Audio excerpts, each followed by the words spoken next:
when you have to find a missing endpoint, like for example, in number 20, the instructions for these 6 problems were all the same.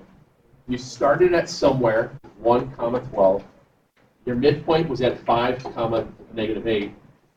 And your missing endpoint was somewhere out there. Okay. Now, what we were doing was trying to do it in the method that, to me, made the most sense. Counting. Are you adding or are you subtracting to get to the midpoint? Well, from 1 to 5, do you go up or down? How many? So that means going from 1 to 5, I added 4, which means I have to add 4 again, and I get 9. All right. Now, from 12 to -8, did we go up or down? We went down how many? We went down 20, which means we go down another 20, and we get -28. All right. That's what we were doing. Okay? That's what we were doing. You're not going to die, I'm sorry. Okay. Now, just in case you are still one of those that just has a really weird aversion to trying to figure this out, there is another method. Do you want me to show it real quick? If you want to see that, swing by and flex sometime, stop by in the morning. That if we have, because if you, or in the hour 10, we've got about 5-10 minutes. I will be more than happy to show you individually. But if everybody else is okay with counting right now, still count. The other method is still very similar to just counting, but there's like one extra step.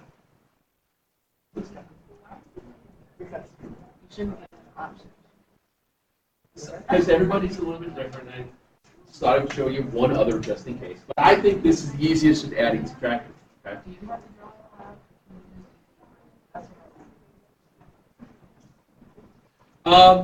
So between the past 2 days' homework then, are there any problems specifically that you guys have questions about? Whether any one of those. Which one did you want to see? 15? Okay, go back here. Okay. Now, 15, and I was just talking about this one last hour. In number 15, it's actually find the coordinate of the midpoint. Now, they're giving you endpoints that are fractional. It's okay that you've got fractional endpoints, but also notice that you've got mixed numbers. Now, I think I've mentioned to you guys a couple times that mixed numbers should no longer exist. Now, what's nice about these is that these are numbers that you can deal with in terms of very easy decimals. Here's what I mean. 5.5 is 5.5. -4 3/4 is 4.75. The other one is 2 1/4. The other one is -1 1/4. Can't you just use the midpoint formula with decimals then? Do that. Do that. Use it in terms of decimals. Put it in the calculator, fraction bar, or add the top together, hit enter, then divide by 2. You're going to get decimal answers, and that's okay. It's not a big deal. All right. When it comes to problems like this, and I tell this to my students, whether in geometry, algebra, or wherever, if you've got easy numbers that you can think of in terms of money, think of it in terms of money. $5.50, $4.75, things like that. It just seems to work out a little bit cleaner for people. Okay? Does that help on that for that setup? What else did you want to look at? Yes, ma'am. I don't know if I had that one on here or not. All right. Find the distance. Ooh, I'll show you something. It's a little bit different. So, you guys know how geometry becomes a very visual form of algebra? I've kind of been hinting towards that. We have all these definitions and diagrams and stuff that we draw out in order to use algebraic setups and algebraic formulas, algebraic terms. Well, distance formula really isn't any different than that. Because what you think of, if you look at distances, just for a rough example, 0 and 5, 12 and 3. That's what we're trying to figure out. How far apart are these 2 points? Well, the distance formula tells me I take the horizontal change in x, square it, add it to the horizontal change in y, or excuse me, vertical change in y, and I square it and take the square root of the whole thing. What the distance formula is, in all essence, going from here to here, and from here to here, what does that make? A triangle. More specifically, when a horizontal line hits a vertical line, it creates a right angle. Pythagorean theorem is the distance formula. That horizontal distance x is your horizontal change. That vertical change up and down is your other leg. The hypotenuse is the distance between the 2 points. So if you want to think of the distance formula as just the Pythagorean theorem in too many letters, you can't, because that's what it is. So if you have a hard time visualizing what does the distance formula mean, if you understand that how ordered pairs are placed in space, this one's at 0, 5, this one's at 12 and 3, going from here to 12 is how far? From 0 to 12 is how much? 12. From 3 to 5 is how much? 2. So we know that 12 minus 0, quantity squared, plus 3 minus 5, quantity squared. Well, 12 minus 0 is 12. And this was negative 2, quantity squared. And once again, that's why when we square that negative 2, that's why it becomes positive. It's still how far apart the numbers are, it just went in a different direction. Everybody see how that works? That change in x is how far you're going from one spot to the other to figure out one of the legs, the right triangle. That vertical is for where they meet to go up. The hypotenuse is always going to be the distance, how far apart they are. So here you wind up with the square root of 144 plus 4, square root of 148. And I know some calculators will simplify that.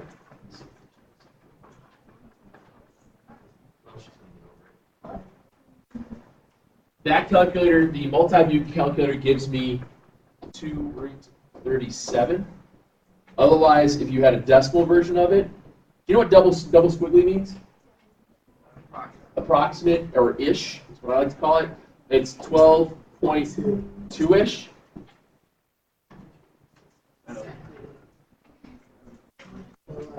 2.167. 12.17. Yes. And that's fine. That's absolutely fine, guys.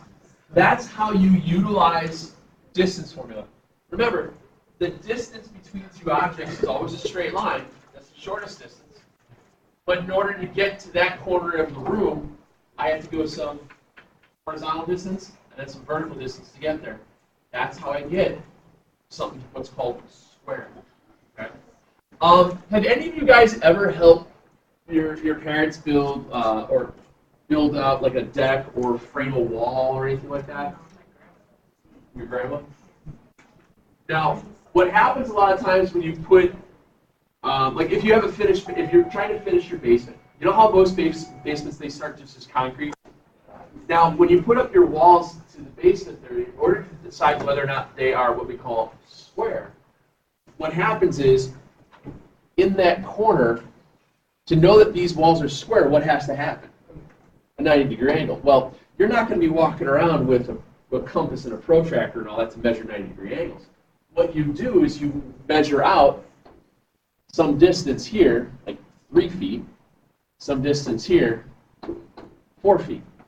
Because if I use the distance formula or the Pythagorean theorem, this distance between those 2 points will always stay the same. It's 5. 3 squared is 9, 4 squared is 16, 9 and 16 is 25, the square root of that is 5. You use what's called a 3, 4, 5 triangle. If you've ever seen people installing cabinets, to understand how you install cabinets in corners and how things come outwards, they're measuring across there whether or not, you guys know what a shim is? A shim is a not a shim key. They're different. A shim is like a small wedge of a piece of wood that helps build something out or build something in. You use it a lot of times for door jams. Obviously, with this all concrete block and steel doors, they don't use it as much. But like in regular wood frame construction, you use those to help square things up, because nothing's ever straight. So, or if you do it, if you go out further, if you go out 6 feet and 8 feet, what's 6 times 6? 8 times 8? 36 and 64 is square root of 100. 10. So if you measure out 6 feet, measure out 8 feet, if you not know if these walls are what we call square. Wait, hold on. So basically, you trying to go for those two, trying to go for those two, we added them. Remember this? Yeah, I remember. That's what I'm doing. That's how Pythagorean theorem works. Pythagorean theorem is probably the most useful thing you'll ever learn, because no matter what, whether you ever go into anything with math, or if you ever just literally put patio bricks in, if you're trying to put a square patio in, if you measure out the right distance, you'll know whether or not you're straight. That's kind of what you do. Okay. I just wanted to show you that as far as, because I know a lot of people have a hard time using distance formula because it's a pain in the butt to visualize what the world that means. Whereas if we talk about complementary angles, we know that there's angles that add up to equal 90. Or if we have supplementary, we know they add up to equal 180. These are such naked math things that are tough to worry about. So do me a favor, make sure your names are on those 2 assignments from Monday and Tuesday. Send that up. And I want to talk a little bit about a change of pace of how I want to do things between today and tomorrow. Okay? And we'll get going on that.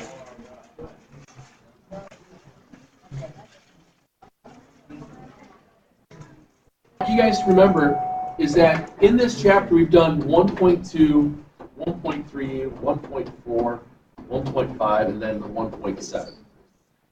I kind of spaced these out because these 3 were all kind of linked together. The oddballs were what we did past 2 days and what we did the very first day. What I mean by them being oddballs was that yesterday's stuff was what we call coordinate geometry. Coordinate geometry was all formulas. Midpoint formula, distance formula. So with that being said, am I going to give you distance formula and midpoint formula on the set test? No, you silly child. You can hope for it, but it won't happen. Now, yeah, I know, right? It's crazy adult that I'm adultish. Adultish. Or child. Yeah, what that is, I'm not quite sure. But what I want to look at is how these things are getting, how we can prepare for something like this. Well, I know we took that quiz the other day, and I still have to get that too. So one of the other reasons why I wanted to take the time today to go through some of the review stuff is because I just have the last few people finish up these quizzes, which means I have everything ready to get back to.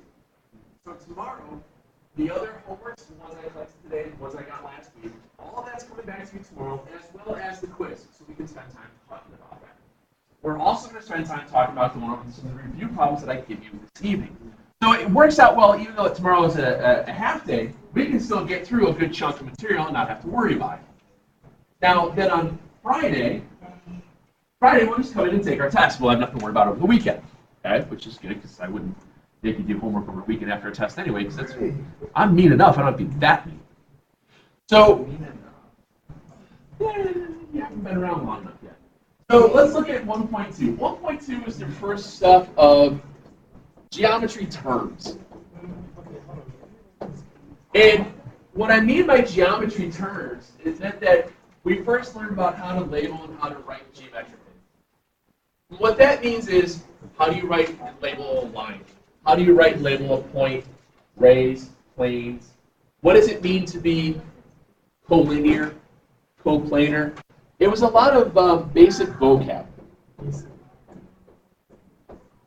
There's a lot of basic vocab stuff in that first unit.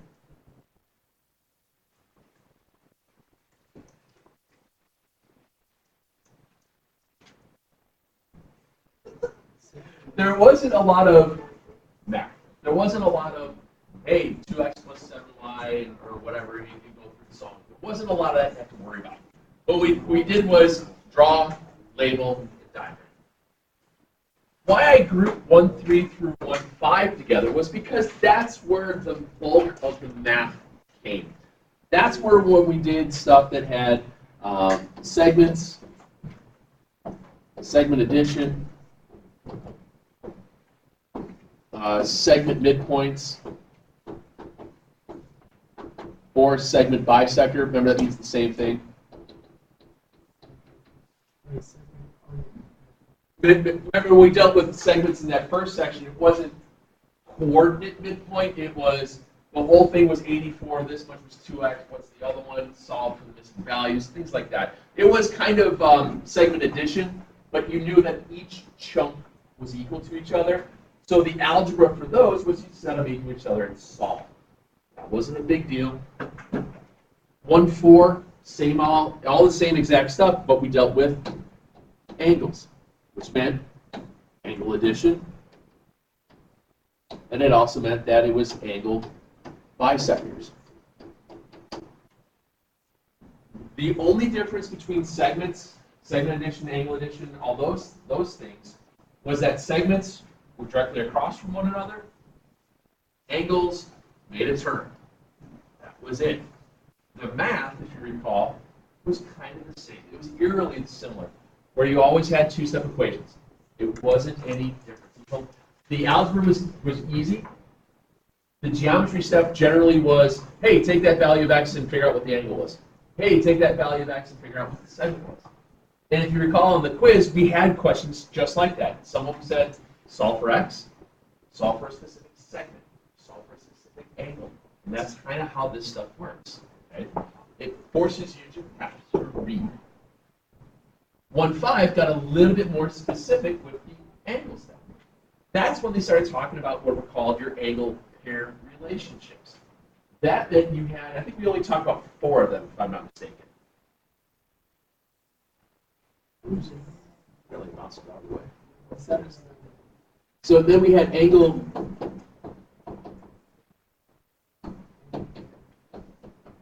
pair stuff.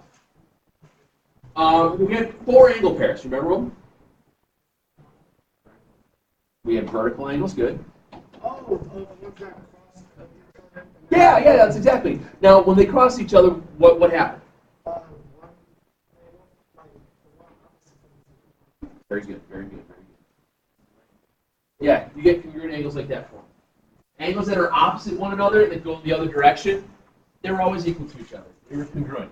Now, when we talk about vertical angles, that's kind of the diagram you always show. Hey, what do vertical angles look like? They look like that. Another one that we dealt with in there was linear pair. I believe I even asked you to draw an example of a linear pair.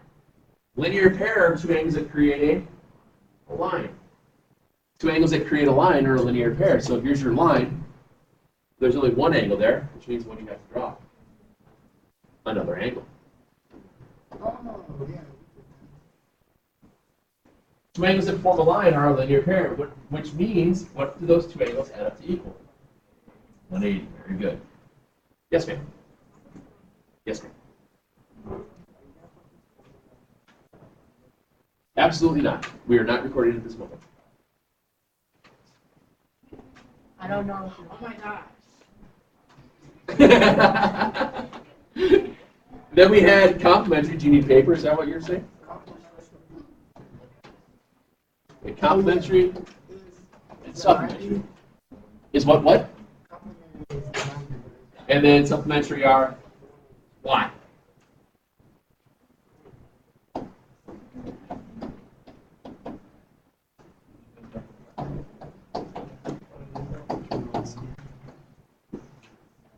Complementary add up to 90, supplementary angles add up to equal 180. The reason is C comes before S. And this is really crazy. If you turn 90 degrees and turn 90 degrees again, you would now have gone 180, which means you have to get to 90 degrees before you get to 180. SMRT. Now, here's a real crazy one. This is going to take a lot of like brain power to figure out. Okay, if you turn right 3 times, what direction are you going? They're going right. Say you're going left. You just say you was going right 3 times. Stand up. Turn right 3 times. 1, 2, 3. What direction are you going? Right.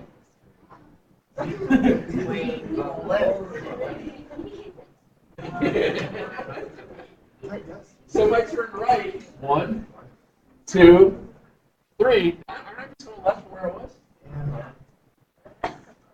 You guys still haven't gotten around to like the whole driving thing about one-way streets. As you get into the cities and stuff like that, a lot of times you have one-way streets everywhere. You guys all know the grid systems, like in Chicago and most cities are all just parallel. Just not smile. Just not smile that cool. Emphasis on the word that. As you're driving left, you're driving through the streets, you'll notice that most of them they're always parallel or perpendicular to one another. A lot of times you'll have a diagonal going through. But if they're one-way streets, you have to make 3 right-hand turns to make sure you can go left.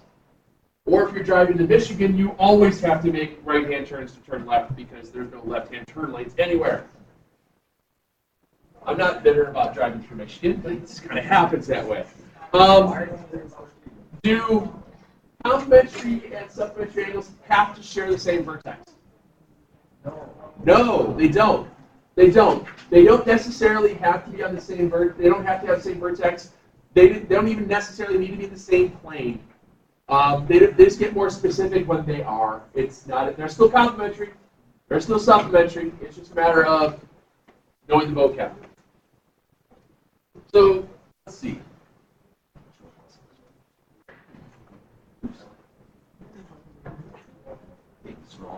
Never works right. Yeah, it doesn't work out. Put it inside there.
What does that say?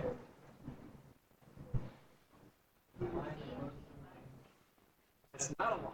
What is an array? It's an array. That's where you gotta be careful. You gotta be careful of that. Knowing what the labeling means is hugely important in geometry. This one says that it's ray VZ. The reason that I know that it's ray is because it only has one arrow on it. It has one arrow. The endpoint is the square. No way than V. Very good. It's at V. All right. So it says that VZ bisects the angle UVW. Okay? UVW and VZ. And a bisector does what to an angle? That's its half, which means you have how many congruent angles? 2 of them. Good. So when you get to the congruent angles then, it tells you that UVZ is 81, which means you can like, what's the other one? It's the same thing, which makes the whole thing 162. Now, it's the idea here of knowing what do these terms bisect. The VZ is a ray, knowing that how to label an angle. It's these very subtle things that you see in geometry that allow you to do the geometry. Okay? Now, what I have for you guys this evening are problems out of the old textbook. I need you to open your Chromebooks real quick because I want to show you guys the difference between how we get to how the textbook is viewed on the old stuff versus the new stuff. The old textbook is so old, I'm able to find PDF files of it. I know, but here's the thing. The PDF files go by chapter. Right? So my old textbook was really only 5 PDF files. You know, chapters 1 and 2, 3 and 4, and so on. Now, what I want you to see here is if you go to the class website, you do this first.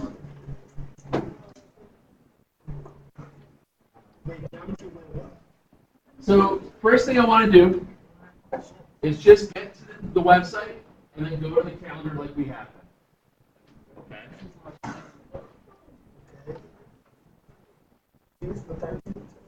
All day. Tomorrow. And then we're going to click on that and it tells you Wednesday, September 13th, blah, blah, blah. After review, page 60 in the old textbook. Which means we have to click on more details. Anytime I have something like this, like an old textbook or worksheet or whatever, remember, I'm always going to have some PDF file attached to it. Well, where do you think the geometry chapter 1 and 2 PDF file is? Where it says attachment. Pretty obvious. It's nice. Now here's where things get a little bit different. You notice on yours it says page 1 out of 165. This is not the page number that you're looking at for page 60. You're going to look at the page number in the book itself. See, there's page 10,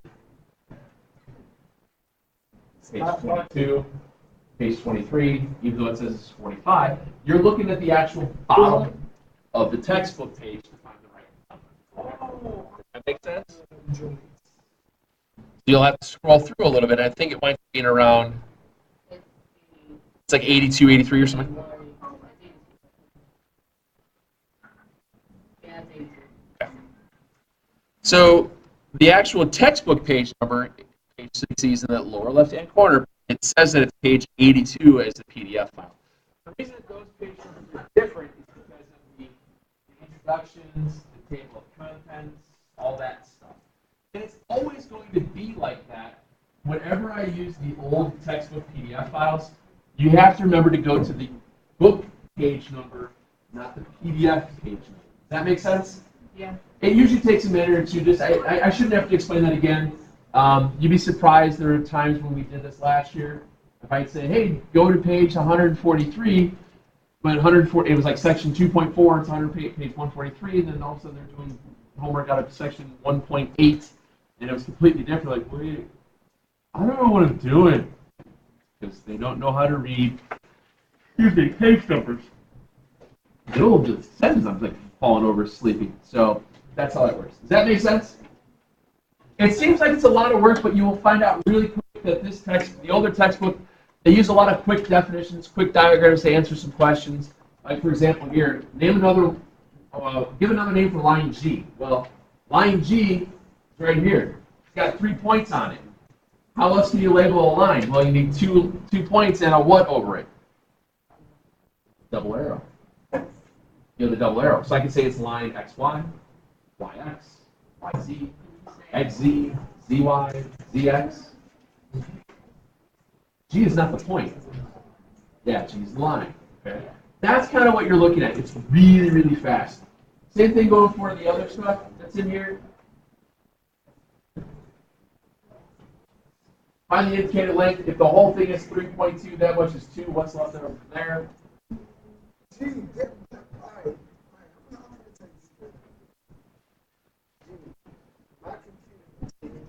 G.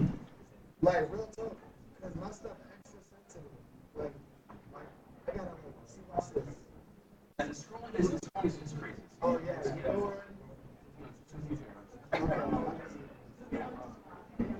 One, yes, it's on page. The actual problems, I wrote them out on the calendar. It works out. I'd like you to do that page 60. It's numbers 1 through 31. It seems like it's a lot, but a lot of them are the same thing over and over. And the algebra on these are really quick. It's just a quick reminder, crash course of things. We'll go through those tomorrow, as well as the review of some of the homework questions that I know of, and the quiz. I will also have a couple extra review things for you to prepare up for your test. This shouldn't take, if you focus on this, man, it's not going to take you more than 15, 20 minutes tops. These are fast questions. Yes, ma'am. Yes, ma'am. Dude, it's very, I mean, come on. Find NP. This is 22, that's 8. What's the whole thing? What are A and B? A and B. You know the back of something right now. I think I'll let you keep this one. Just know that way we have it. I don't know. I haven't decided.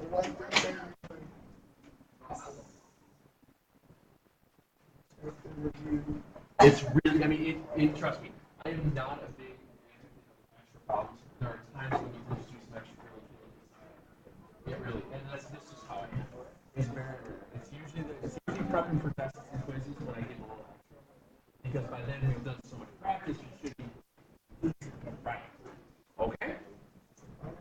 You get stuck, I know since you won't have a ton of time in class now because of the shorter day, if you get stuck on anything specific, you wanted to double check it before class tomorrow, swing by first thing in the morning, I'd be more than happy to help you out. The first one are A and B.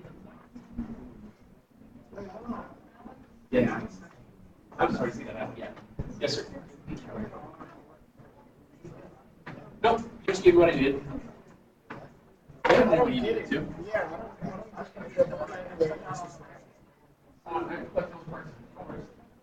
What's that? Wait, look. Oh, wait.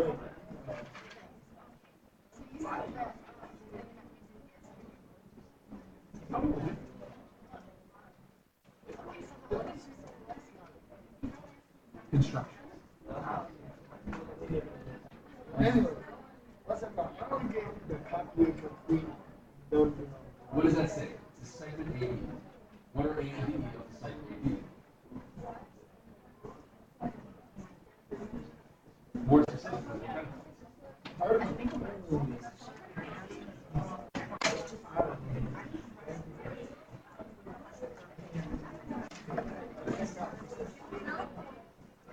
What are A and B of that segment? Hold on, I don't know what you're talking about. The what? That's all it is. Okay, You're overthinking it. oh my God.